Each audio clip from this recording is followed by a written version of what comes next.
Discuss करेंगे heart failure. Heart failure क्या होती है और उसमें मेनली कौन से ड्रग यूज होते हैं कंजेस्टिव हार्ट। तो आज हम ये डिस्कस करेंगे। Basically heart failure is the complex progressive disorder in which the heart unable to pump sufficient blood to meet of the body. तो बेसिकली यहाँ पे ये होती है कि जब आपकी हार्ट फेल्योर या नॉर्मली किसी पेशेंट की हार्ट फेल्योर हो जाती है तो वो अपनी बॉडी की नीड को नहीं पूरा कर सकता। इट्स मीन कि वो अपनी बॉडी को सफिशिएंटली ब्लड सप्लाई नहीं करता। तो जब वो सफिशिएंट सप्लाई ऑफ ब्लड नहीं करता तो जाहिर बात है उसकी हार्ट में जो है वो प्रीलोड जो आ रहा है वो नॉर्मल नहीं होता। तो वो हर जगह पे उसकी कंजेशन हो जाती है और क्योंकि उसमें भी खुद भी अपना ब्लड जो है वो कंजेस्ट हो जाते हैं, उसमें ब्लड खुद भी अपना खुद भी वहाँ पे स्टक हो जाते हैं। तो उसकी वजह से जो है the heart is not proper supply of blood to all of the body. तो उसकी सिम्टम्स जो है वो हमारे पास डेवलप होते हैं, डिस्प्ले होती है, फैटिग होती है। उसके बाद congestive heart failure. Congestive heart failure क्या होती है? जब आपकी पल्मोनरी कंजेशन हो जाती है, आपकी सारी बॉडी में जो है प्रॉपर सप्लाई ऑफ ब्लड नहीं होती, तो उसकी वजह से कंजेस्टिव हार्ट फेलियर पैदा हो जाती है। Congestive heart failure basically the type of heart failure. अच्छा, जब आपकी heart failure plus pulmonary congestion होती है, सो यहाँ पे आप वो जरूर देखेंगे कि इस पेशेंट को लेफ्ट हार्ट फेलियर हुआ है। इस मीन कि हर पेशेंट को लेफ्ट हार्ट फेलियर हुआ है। लेकिन आपकी if someone have heart failure और उसके साथ पेरिफेरल एडिमा है, एडिमा मीन्स कि पूरी बॉडी जो है वो स्वेल अप हुई होती है, उसकी पूरी बॉडी पूरी उसकी एडिमा कंडीशंस है, तो उसमें हमारे जो है राइट हार्ट फेलियर इन्वॉल्व होगा। तो उसमें राइट हार्ट फेलियर, जब heart failure plus pulmonary congestion, तो उसमें लेफ्ट हार्ट फेलियर और left heart failure with pulmonary peripheral oedema, तो राइट हार्ट फेलियर से इन्वॉल्व होगा। अच्छा, उसकी काजेस क्या होते हैं कि हार्ट फेलियर कैसे अराइज होते हैं, क्या ऐसे फैक्टर्स हैं, क्या उसमें ऐसे डिजीज होते हैं जिसकी वजह से हार्ट फेलियर हो सकती है। तो एथेरोस्क्लेरोटिक हार्ट डिजीज होती है। एथेरोस्क्लेरोटिक हार्ट डिजीज मींस कि आपकी जो है वो जो ब्लड वेसल्स होती है तो वहाँ पे वो आयल डिपोजिशन हो जाती सकती है। और हाइपरटेंसिव डिजीज भी हो सकती है कि पेशेंट को प्रीवियसली हाइपरटेंसिव है, तो उसकी वजह से भी हो सकती है कि हार्ट फेलियर चांस ज्यादा हो जाए। वल्वुलर हार्ट डिजीज वो की जो सेप्टिक हार्ट है उसकी डिजीज की वजह से भी हार्ट फेलियर हो सकती है। Dilate cardiomyopathy. इसके अलावा कंजेनाइटल हार्ट डिजीज जो होते हैं वो कंजेनाइटल हार्ट डिजीज की वजह से लेफ्ट सिस्टोलिक डिस्फंक्शन की वजह से भी हो सकते हैं। सो यानी about the heart failure, congestive heart failure, उसकी काजेस, उसकी सिम्टम्स। तो उसके बाद हम इसमें फार्माकोलॉजी भी जाएंगे कि कौन से ड्रग्स डायलेटरी यूज होते हैं, डायरेटिक्स यूज होते हैं, सब प्रोपोनोल मुख्तलिफ कंडीशंस और मुख्तलिफ जो है वो यूज करते हैं। तो हम उसके बाद जो है वो डिस्कस करेंगे कि कौन से drug will use in this heart failure. ये हार्ट फेलियर में जो हमारे पास जो यूज होते हैं एसी इनहिबिटर या आरबीज, एंजियोटेंसिन जो रिसेप्टर ब्लॉक ये थे, बीटा ब्लॉकर्स है, डायरेटिक्स है, डायरेक्ट वाइजोडाइलेटर हम देते हैं, हाइड्रोट्रॉफिक एजेंट्स, लिस्टिनॉल एंटागोनिस्ट। सो ये हमारे पास बेसिकली वहाँ पे इसकी क्लासिफिकेशन है। तो this is about the just classifications of heart failure. उसके साथ अपनी क्लासिफिकेशंस है ड्रग की, तो ये हम डिटेल के साथ पढ़ेंगे विद एक है क्लास और उसके एक मैकेनिज्म के साथ, तो हम डिस्कस करेंगे ये चीज़। अच्छा, तो हमारे पास फर्स्ट ड्रग जो यूज होता है वो एंजियोटेंसिन कन्वर्टिंग एंजाइम है। बेसिकली आप यहाँ पे वो ड्रग देंगे जो आपके फॉर एग्जांपल ये हार्ट है, तो यहाँ से लेके ये है आपकी आफ्टर लोड, यहाँ से जो वापस आ रही है यहाँ पे वो है प्री लोड। तो जब ये प्री लोड और आफ्टर लोड को आप लोगों ने कम करना है तो वो किस तरह आप कम करेंगे? तो यही ड्रग के मैकेनिज्म के थ्रू आपको कम कर सकते हैं। नॉर्मल जो होती है, नॉर्मल इस ड्रग की मैकेनिज्म भी नॉर्मली हमारी बॉडी में जब होती है कि एंजियोटेंसिन जब आप एक ड्रग देते हैं या नॉर्मल जो पाथ होते हैं हमारे पास होती है इन किडनी में ये पाथ एक्टिवेट हो जाती है एंजियोटेंसिन 1/2। जब नॉर्मल ब्लड जो मैं आपको कहता हूँ कि आफ्टर लोड या ब्लड जो है हार्ट से आ जाता है इन योर किडनी, यहाँ पार्ट में जब उसकी ब्लड आ जाती है तो यहाँ पे एक पाथवे एक्टिवेशन होती है। वो पाथवे हमारे पास एंजियोटेंसिन कन्वर्टिंग जो है angiotensin 1 into angiotensin 2 bye enzyme. यहाँ पे एंजाइम है एंजियोटेंसिन कन्वर्टिंग एंजाइम, ये एंजाइम इसमें इन्वॉल्व होता है और ये जब इसमें कन्वर्ट हो जाते हैं तो इसका काम ये है कि ये आपके साथ प्रोटीन वेजो कंस्ट्रक्टर है एंड आपके साथ ये ब्रेडिकाइनिन को कम करता है, उसकी रिलीज को कम करता है। बेसिकली क्या होती है, यहाँ होती है कि प्रोटीन वेजो कंस्ट्रक्टर मीन कि आपके ब्लड वेसल जो है इन द नेफ्रॉन रीजन और या ब्लड वेसल्स होती है, ये ब्लड वेसल नॉर्मल अगर ये है, नॉर्मली आप यहाँ पे देख रहे हैं ये बहुत बड़े हैं, लेकिन जब ये पाथवे एक्टिवेट हो जाती है तो उसके जो है उसकी ब्लड वेसल की साइज बहुत ज़्यादा कम हो जाती है। जब कम हो जाती है तो उस इसमें अगर नॉर्मल ब्लड फ्लो है, नॉर्मली ब्लड फ्लो है आ रहे हैं, तो इसमें रेजिस्टेंस की चांसेस कम होती है क्योंकि यहाँ पे जो है साइज ज़्यादा है तो उसमें ब्लड फ्लो नॉर्मल होती है।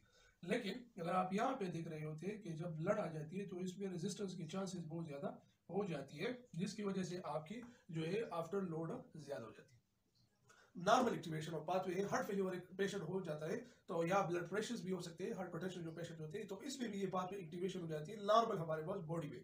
लेकिन जब और इसके साथ साथ फिर क्या होता है, डिक्रीज ब्रेडिकाइनल रिलीज, ब्रेडिकाइनल के अपने इफेक्ट है कि वो क्या करते हैं, वो वेजोडाइलेशन करता है या कोई और इफेक्ट उसके अपने इफेक्ट है।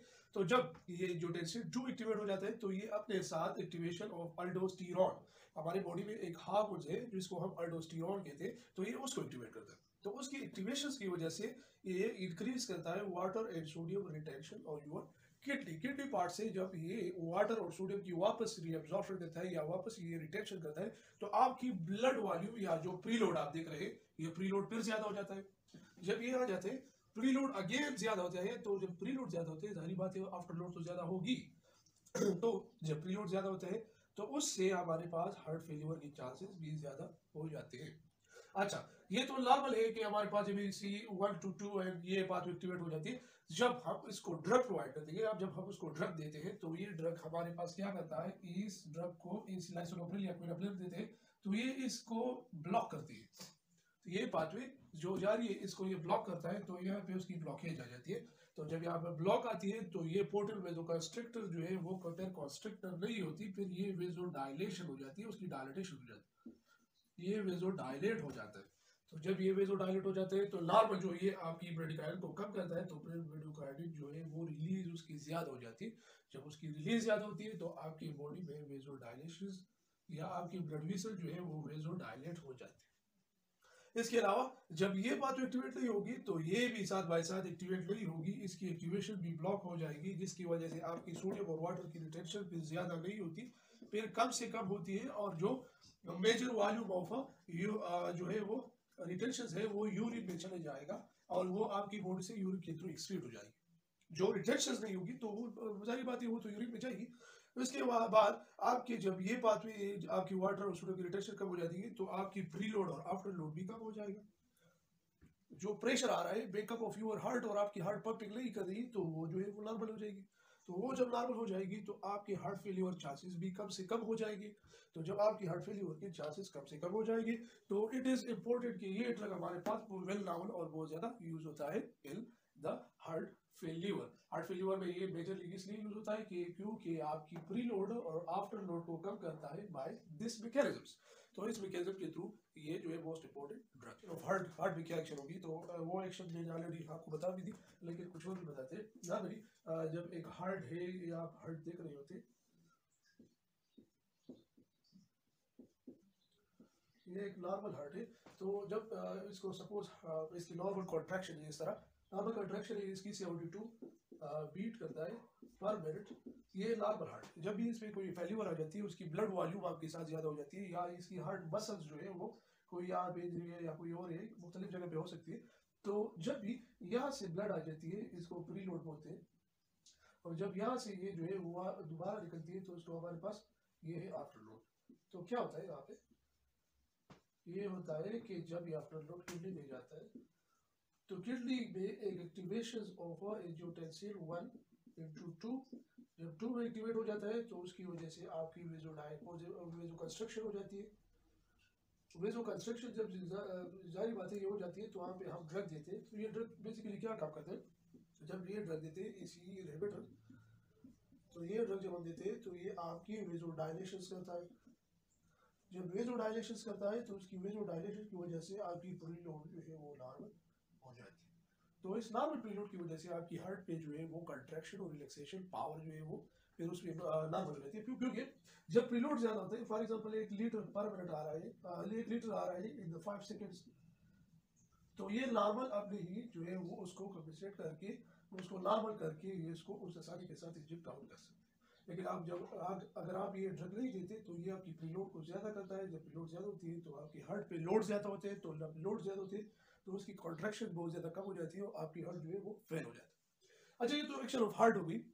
यहाँ पे मुख्तलिफ एक्शन और भी है कि हम वहाँ पे स्ट्रोक में भी ये दे सकते हैं। नॉर्मली जो स्ट्रोक वाले पेशेंट्स हैं हम उसमें भी ये ड्रग दे सकते हैं, क्योंकि आपकी जो है नॉर्मल जब ब्लड सप्लाई होती है, तो जब नॉर्मल ब्लड सप्लाई होती है तो ठीक है, उसमें स्ट्रोक जो है वो थोड़ा पोर्टल हो जाता है। लेकिन जब एक ब्लड सप्लाई आपको प्रीलोड या ये चीज़ें कम करेंगे तो उसकी वजह से इस मेजर टर्मिनोलॉजी जो स्ट्रोक होती है उसके चांसेस भी कम हो जाते हैं। इसमें और भी ड्रग देते हैं, ब्लड थिनर भी देते हैं, वो भी देते हैं, लेकिन ये मोस्टली ये भी ज़्यादातर यूज़ होता है क्योंकि आपकी हार्ट जो है उसकी लोड को कम करता है, तो उसकी वजह से आपकी हार्ट वैल्यू और उसके साथ साथ स्ट्रोक की चांसेस भी कम हो जाते हैं। अच्छा जी, तो मैंने ऑलरेडी आपको मैकेनिज्म बता भी दी, लेकिन यहाँ पे आप जो है वो थोड़ा और भी पढ़ लें तो और भी देख ले ताकि आपको लोगों को समझ आ जाए। अच्छा, हमारे पास आप यहाँ पे देख रहे हैं एंजियोटेंसिनोजेंस अल्फा 2 ग्लोबुलिन इन ब्लड। जब ये पाथवे थ्रू ब्लड एक्टिवेशन हो जाती है, जब ये आपकी फ्रॉम किडनी में जब ये ब्लड सप्लाई हो जाती है, तो यहाँ पे हमारे पास दो पाथवे एक्टिवेशन है। 1 से लेके ये 2 में कन्वर्ट हो जाता है, जो कि इनएक्टिव होती है, और इसकी एक्टिवेशन के बाद जब ये एक्टिव हो जाते हैं 2 में कन्वर्ट होते हैं, तो यहाँ पे नॉर्मली जब हम ये ड्रग नहीं देते तो ये सारे के सारे आप देख रहे हैं यहाँ पे इंक्रीज कार्डिक आउटपुट होगा एज कम्पेयर टू, यहाँ पे वेज़ोडाइलेशन कम होगी, यहाँ पे जो है रिटेंशन ज़्यादा होगी, यहाँ पे होगी कि ब्रेडिकाइलिन मतलब कम होगी। तो जब यहाँ पे हम ड्रग देते हैं, फॉर एग्जांपल हमने ऐसी इनहिबिटर यहाँ पे दी, तो ये मैकेनिज्म हमारे पास नॉर्मल हो जाती है, मतलब कार्डिक आउटपुट कम डिक्रीज हो जाता है। आउटपुट जो होते हैं कार्डिक आउटपुट नहीं बल्कि सिंपैथेटिक जो नर्वस एक्टिवेशंस होती है वो कम हो जाती है, तो उसकी वजह से आपकी बीपी जो है डाउन हो जाती है, आपकी बीपी शूट डाउन नहीं होती। यहाँ पे है कि वेज़ोडाइलेशन अगर आप यहाँ पे देख रहे हैं सेकंड पॉइंट पे, तो वेज़ोडाइलेशन जो है वो उसकी वजह से आपकी स्मूथ मसल वस्कुलर वो वेज़ोडाइलेट हो जाती है, तो आपकी ब्लड फ्लो नॉर्मल हो जाती है और आपकी प्री लोड ऑलरेडी कम हो जाती है। इसके बाद थर्ड नंबर आप देख रहे हैं retention of the water sodium कम होती है। ये यहाँ पे सोडियम और वाटर की रिटेंशन मतलब वो कम हो जाती है, जो उसकी वजह से आपकी यूरिन मतलब यूरिन आपकी ज़्यादा हो जाती है, तो उसकी वजह से बीपी जो प्री लोड आ रही है तो वो कम हो जाती है, तो उसके आपके हार्ट पे जो है वो इफेक्ट कम हो जाता है। तो ये ब्रेडिकाइलिन आपकी इंक्रीज हो जाती है, तो ब्रेडिकाइलिन जब इंक्रीज हो जाती है तो आज हैव सम इफेक्ट जो कि आपकी बॉडी डिक्रीज प्री लोड कम करता है, आफ्टर लोड भी कम करता है, और आपकी कार्डिक आउटपुट जो है वो ज़्यादा हो जाती है, क्योंकि आपका हार्ट खुश हो जाता है कि जी मेरा जो काम है वो नॉर्मल हो गया, तो उसकी वजह से उसकी अचीवमेंट अच्छी हो जाती है। अच्छा, नेक्स्ट हमारे पास जो है कि हम उसको इंडिकेशंस क्या देते हैं, तो इंडिकेशन हमारे पास मोस्ट इंपॉर्टेंट इंडिकेशंस ये हम all stages of the left ventricular failure हम देते हैं। जो पेशेंट जिसकी लोवेस्ट इजेक्शन फ्रैक्शंस हो, जो इजेक्शन फ्रैक्शंस हमारे पास वो वेंट्रिकल पार्ट होती है जिससे हमारे हार्ट से जो है जो ड्रग ब्लड होती है वो इजेक्ट हो जाती है, वो वहाँ से जो है निकलता है, तो वो पार्ट्स में जब कोई डिजीज आ जाती है तो उसमें हम ही इंडिकेशन ऑफ एसी इनहिबिटर देते हैं। अच्छा, depending on severity of HF ऐसी इनहिबिटर हम कम्बिनेशन में के साथ भी देख सकते हैं, क्योंकि अगर डिजीज़ जो है वो ज़्यादा होती है तो उसकी बरक्स हम ये देते हैं कि डायरेटिक्स उसके साथ साथ कभी कभार बीटा ब्लॉकर डिटॉक्सिन एंटागोनिस्ट और हाइड्रोलिसिस सरबाड, ये चीज़ें हम फिक्स डोज कम्बिनेशन में आपको प्रोवाइड करते हैं, ताकि patient who have myocardial infarction तो high risk of cardiovascular event से बच जाने के लिए हम ये ड्रग कम्बिनेशन में भी दे सकते हैं। अच्छा, इसी inhibitor are also use for treatment of hypertension, normally hypertension में भी ये मोस्टली यूज होते हैं। अच्छा, उसके बाद फार्माकोकाइनेटिक्स पे आ जाते हैं, तो फार्माकोकाइनेटिक्स वेल नाउ यहाँ पे बहुत अच्छी फार्माकोकाइनेटिक्स की है कि हम इसको फूड के साथ नहीं दे सकते, you should not provide the food because they have absorption उसकी डिक्रीज हो जाती है। सेम लाइक एंटीबायोटिक्स हम इसको एम्प्टी स्टमक लेते हैं। अच्छा, except captopril AC all AC और प्रो ड्रग्स, ये भी आप एमसीक्यूज में याद कर सकते हैं, इज एमओएच डीएचए, हाँ ये जितने भी है पाकिस्तानी टेस्ट होते हैं, Indian test and American test जितने भी होते हैं, तो उसमें ये वर्ड्स भी आ सकते हैं कि जी एसी इनहिबिटर में कौन सा है जो कि प्रो ड्रग्स नहीं है, तो वो हमारे पास कैप्टोप्रिल है। अच्छा, इसके बाद प्रो ड्रग जो है उसकी exam activation basically hepatic exam जो फेज 1 और फेज 2 रिएक्शंस के थ्रू जो साइटोक्रोम P450 सिस्टम के थ्रू ये एक्टिवेट हो जाते हैं प्रो ड्रग्स। अच्छा, रीनल एलिमिनेशन उसकी मोस्टली एलिमिनेशन होती है, बट देयर इज फोसिलोफ्रिल जिसकी रीनल एलिमिनेशन कम होती है, नहीं होती। प्लाज्मा हाफ लाइफ जो है वो 2 to 12 आवर्स है, तो इसकी मच ग्रेटर हाफ लाइफ, तो आप उसमें dose for per day dose आप 2 डोज दे सकते हैं, you should provide 2 dose. BD हम दे सकते हैं, तो क्योंकि इसकी नॉर्मल हाफ लाइफ अगर आप देते हैं 2 to 12 आवर्स होती है। अच्छा, adverse effect, most important adverse effect यहाँ पे है कि परसिस्टेंट ड्राई कफ होती है। इसके साथ साथ ये भी हो सकती है पोस्चरल हाइपरटेंशन हो सकती है, अगर आप उसको डोज ज़्यादा करें तो उसकी हाइपरटेंशन हो सकती है, जिसकी वजह से आपको थोड़े चक्कर वगैरह आप पे आ जाते हैं। रीनल इनसफिशिएंसी होती है, हाइपरकालेमिया होते हैं, जो एडिमा वगैरह, ये तो नॉर्मलिटी उसके साथ। पोटाशियम लेवल को आप should must be monitor if you have use any ACL inhibitor, तो आप पोटाशियम लेवल को मॉनिटर करेंगे क्योंकि आपकी या आप उसके साथ, क्योंकि यहाँ पे पोटाशियम जो है वो कम से कम होते हैं इसमें। तो जब आप यहाँ पे कोई एक से ड्रग देते हैं, कंकैमिनेटरी यहाँ पे देखते हैं कि current use of potassium sparing diuretics steroid antagonist due to risk of hyperkalemia के चांसेस ज़्यादा क्यों होते हैं, क्योंकि अगर आप उसके साथ कोई अदर पोटाशियम स्पेरिंग या पोटाशियम चीज़ें लेते हैं, फॉर एग्जाम्पल आप बनानास उसके साथ लेते हैं इसके साथ, तो इसकी एक जो ये है कि उसकी हाइपरकालेमिया काज करती है। So you should be monitored that the potassium level must be monitored because the potassium level if you have high in your body, so kalemia की वजह से भी आपकी मुख्तलिफ पार्ट्स ऑफ योर हार्ट जो है वो इफेक्ट हो सकते हैं। आज सिर्फ क्रेट जो है लेवल है उसको आप मॉनिटर करते हैं, क्योंकि कैरोटिनॉइड डिजीज ऑफ क्रेटिक डिजीज आपको फाइंड आउट कर सकती है। अजरा पोटेंशियल्स, सिम्प्टोमेटिक हाइपरटेंशन एंड इसी is a more commonly use, जो सिम्प्टोमेटिक हाइपरटेंशन होते हैं जिसकी सिम्टम्स जो है वाला होती है, हाई पोटेंशन होती है, जिसकी या तो काज पता नहीं होता है या जो है हाई पोटेंशन होती है, तो उसमें बेसिकली ये भी चीज़ भी बहुत ज़्यादा ज़बरदस्त यूज़ होती है। लेकिन इसकी साइड इफेक्ट भी है कि ये काज भी कर सकती है, लेकिन वो पोस्टल हाइपरटेंशन है, तो you should be keeped in mind that this drug also use in this hypertension symptomatics. इसी हमने teratogenic should not be use in, जो है वो प्रेग्नेंट वुमेन में ये यूज नहीं होती, क्योंकि ये टेराटोजेनिक्स है and this is main in the pregnant women hypertension or pregnant women heart failure conditions. Mostly वहाँ पे methyl-dopa, well known use of drug methyl-dopa वहाँ पे pregnant women में यूज होते हैं। So this is all about the today topic.